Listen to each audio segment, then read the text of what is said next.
Hello à tous, je reviens aujourd'hui avec l'unboxing de ce MacBook Pro que je me suis offert pour les fêtes de Noël. Il s'agit du modèle 14 pouces avec la puce M1 Pro et avec la configuration de base, il me semble, soit 16 Go de mémoire, 8 Go de CPU et 14 Go de GPU. Je vous laisse tout de suite avec l'unboxing et mes premières impressions. Alors pour la petite histoire, c'est mon premier MacBook que vous voyez ici. J'ai toujours été sur PC, Windows et Android. Je suis ce qu'on pourrait appeler une ancienne anti-Apple.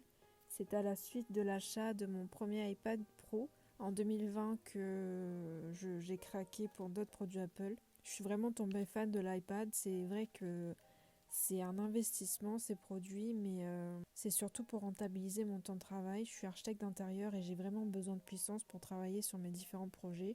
Et je pense que ça pourrait vraiment m'aider à avancer, à créer plus et du coup rentabiliser rapidement mes différents achats. J'ai testé mes anciennes housses 13 pouces et je suis trop contente. Le fait qu'il soit fin, il rentre parfaitement, même mieux que mon ancien PC 13 pouces où je devais forcer un peu pour la fermeture. Nickel.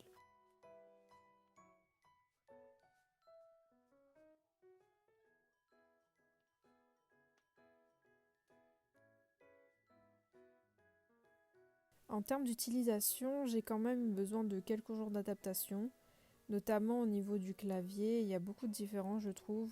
Par exemple, il me semble qu'il faut laisser le doigt appuyé sur Shift pour verrouiller le clavier numérique. D'ailleurs, si vous avez des astuces, dites-le moi en commentaire parce que je trouve que c'est vraiment pas pratique au quotidien. Les premières choses que j'ai faites, c'est évidemment installer les logiciels sur lesquels je travaille, c'est-à-dire SketchUp, Archicad, etc.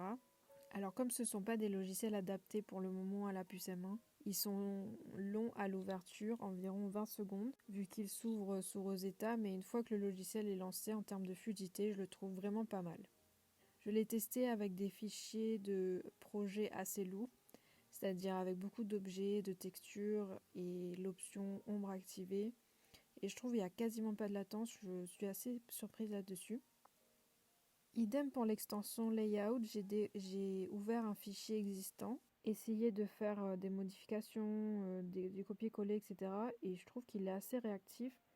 À la base, c'est un logiciel qui rame pas mal, sur des projets assez lourds. Et là, je trouve que vraiment, il n'y a quasiment pas d'attente.